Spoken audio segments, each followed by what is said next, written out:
Hello guys, welcome muli sa Noah's Garage. Meron lang akong gustong i-share sa inyo guys kasi baka makatulong din sa inyo lalo na kung ang mga sasakyan ninyo ay electronic power steering ano.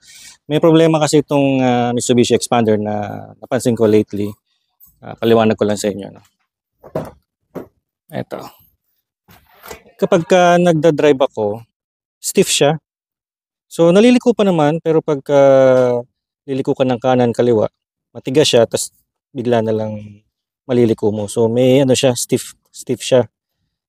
Tumitigas. So may problem siya yung power steering niya. So bago ko dinala sa kasa, research muna ako para ma-DIY natin kung kaya. At nagawa naman ano. Kaya yun yung tuturo ko sa inyo. I-share ko sa inyo kung paano maayos yung mga ganitong problema. Kung sa inyo ay power steering, motor driven, makakatulong tong vlog na ito ano. Kasi kadalasan kapag power steering issue, lalo na kung electronic, sinasabi natin na, uy, baka motor, baka yung tawag doon, steering rack ang problema, mahal yun. Mga 5,000 pataas yun. So, ang ginagawa natin, nadala natin sa kasa o sa mga motor shop. So, wag muna. Baka makatulong sa inyo itong video na ito kung ang sa inyo ay stiff din, no? May katigasan. Lalo na dito, medyo bago-bago pa itong sasakyan na ito, 2022 model pa lang ito, hindi dapat masira yung EPS na ito. So may dalawang klase ng power steering guys, no? So sa mga ganito, expander, yung die casting, siguro sa mga Velos o ibang mga katulad na itong mga MPV, kadalasan o karamihan mga sedan tsaka MPV ay electric yung power steering niya. Dun sa natatandaan nyo, kung matagal na kayong viewer ng channel ko, yung Montero ko, hydraulic yon, hydraulic type na yung power steering niya. Kaya meron siyang fluid na pinapalitan. So, hindi siya electronic. Itong mga ganito, expander, electronic siya. Okay? So, meron siyang motor para gumaan yung steering niya. So, for number one, kung ang problema ninyo, katulad ko, mahirap galawin yung manibela, parang tumitigas, ang number one na titingnan ninyo ay yung battery ninyo. Okay? Kasi yung motor ng power steering, nagre-rely siya sa stable na voltage. Okay? So kung ang battery ninyo palyado na, maapektuhan nito yung power steering ninyo. So gagamit kayo ng mga battery tester. So pakita ko sa inyo ha.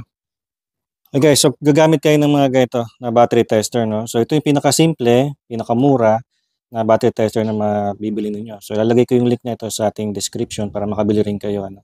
So lagay nyo lang itong mga clip niya sa positive tsaka negative.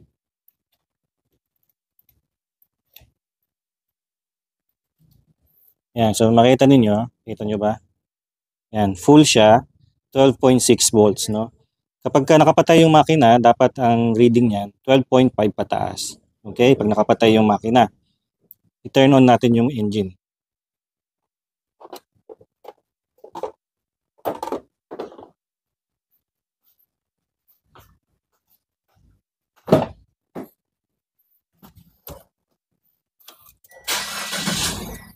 Alright, so naka-on yung engine. Tingnan natin.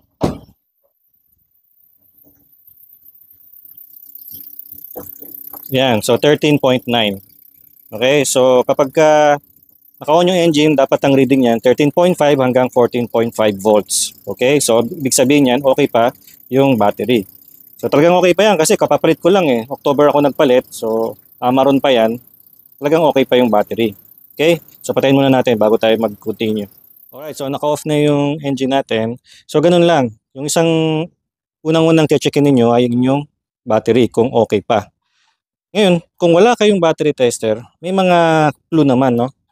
Kung paano nyo malalaman na palyado na yung inyong battery. So, unang-una, hard starting. Kapag nag-hard starting na yung sasakyan ninyo, chances are, palitin na yung inyong battery. Kaya pagka nakailaw kayo, yung ilaw ninyo namamatay-matay, tsaka yung power window ninyo ay hindi dire-diretso yung pagtaas o pagbaba, ibig sabihin mahina na rin yung battery ninyo. Okay? So pag mahina ng battery, palitan nyo na kasi nakaka-apekto rin yun sa inyong electronic power steering. So yun yung una na dapat yung i-check. Yung pangalawa ay yung inyong mga fuse. So ang electric o electronic power steering, may mga fuse yan o relay. Okay? So, kapag ka na-blown o sira yung fuse o yung relay na sira, yung fuse naman blown na, kailangan yung palitan kasi talagang sadyang titigas yung inyong EPS, yung power steering ninyo. So dito sa ating expander, tinignan ko sa manual, wala akong makitang EPS fuse o relay, no? So wala akong makita dito. Di ko lang alam kung mali ako o siguro kasama sa control module. Walang makikita dito sa manual ng expander. Pero dito sa casting, pakita ko sa inyo. Ito yung manual ng casting. Yan, yung die casting yan. Ito siya. Yan, kung makikita ninyo. Yan, MDPS 100 amps. Paano ko nalaman na yan na power steering yan? Ito yan, no? Meron siyang yan, yung kanyang pinaka logo power steering, no? Steering wheel. 100 amps siya. Ang MDPS, sinearch ko siya. MDPS, ibig sabihin yan. Yan, MDPS, motor driven power steering. So EPS nga, yung ating yung die casting. So, makita niyo relay siya. Hindi siya fuse. So, palitan niyo yung relay kung ang culprit ay relay. Ganun lang kasimple. So, kapag matigas yung power steering, second titignan ninyo ay yung mga fuse nyo. Nandito yan sa engine bay, yung pangalawang fuse box nandun sa loob, nasa compartment, o sa baba ng dashboard, kadalasan. Okay, so hanapin nyo lang doon kung anong kotse nyo, tapos tingnan nyo yung fuse, kung blown, palitan ninyo. Okay guys, so yun yung pangalawang titignan ninyo kapag may matigas yung power steering ninyo. Yung susunod na titignan ninyo guys, ay kung merong check engine light ng inyong dashboard. So kung may error doon, ang kailangan ninyo ay yung mga ganito. Yung mga simpleng OBD scanner. So may mga OBD scanner na mumurahin lang. Very affordable. Bili kayo noon kasi makakatulong yon para malaman niyo kung ano ang sira ng inyong sasakyan. Lalo na kapag nakalit yung inyong check engine light. Okay? So kapag nakalit yung check engine light, gamit kayo ng OBD scanner para makita niyo kung may sira yung EPS ninyo o wala. So mura lang ito. Lagay ko yung link nito sa ating description. Okay? Para makabili rin kayo. So, bukod doon, kung nakita ninyo okay yung baterya, alternator ninyo okay din, tapos okay din yung fuse, yung relay okay din, mabigat pa rin yung inyong steering. Chances are, ang sira niyan, yung steering rack or yung mismong motor ng power steering ninyo. Pagka ganun, pa-check nyo na sa isang qualified mechanic o kaya sa kasa para malaman kung paano maayos yun. Malamang papalitan nyo yun, ano? Pero sa case ng mga ganito, bago-bago pang sasakyan, may warranty pa. So, covered yun. Baka palitan yung motor. So, thankful ako kasi naayos siya. Naayos ko to. Hindi na kailangan pumunta ng kasa at palitan yung kung anuman, yung motor o yung steering rack kasi naayos ko siya. Ngayon tanong, paano ko naayos itong problema ko sa steering? Ngayon, ang ginawa ko lang, tinanggal ko yung negative terminal ng battery. Siguro mga 5 minutes para mag-reset yung ECU. So meron akong video niyan kung paano i-reset yung ECU. Yun yung isang paraan. Tanggalin yung negative terminal ng battery nyo o kaya tanggalin nyo yung isang fuse dyan sa inyong fuse box dito sa engine compartment. Meron akong link nun. Pakita ko sa inyo. Tingnan nyo na lang dyan sa description tsaka sa link natin. Ano? So, kailangan yung i-reset yung ECU. Yun yung isang paraan. So, tinanggal ko yung negative terminal. After 5 minutes, binalik ko, i-test drive ko, at naging okay na siya. Ibig sabihin, malambot na ulit siya. Hindi na siya stiff yung steering niya. So, naging okay siya. Ngayon, baka may tanong ninyo, ano ang naging issue? At bakit naayos? Ang sagot, hindi ko rin alam. Hindi man ako mekaniko, hindi ko rin mapapaliwanag yan. Pero meron akong hinala kung bakit naayos. Unang-una, siguro, dahil ECU reset siya, malaki ang connection ng ECU dun sa power steering, dun sa motor ng power steering. Since na-reset siya, nabago siya. So, bumalik siya sa ayos.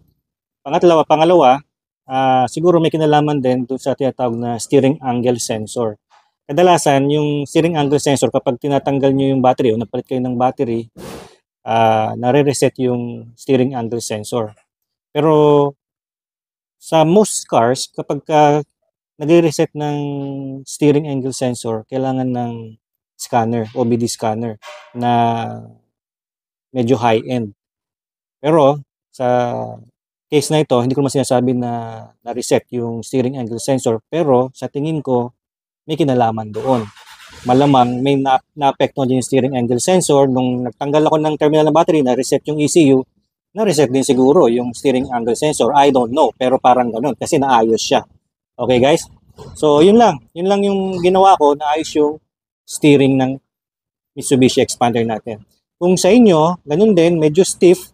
Dati malambot, pero nung nagkalaunan naging stiff na yung inyong steering. Pagkakaliwa kayo, kakanan, medyo pigil muna, pero nakakanan pa rin kayo. Nakakanan nyo naman, pero may pumipigil. Sabihin, ano siya, matigas, may problema yung steering niyo.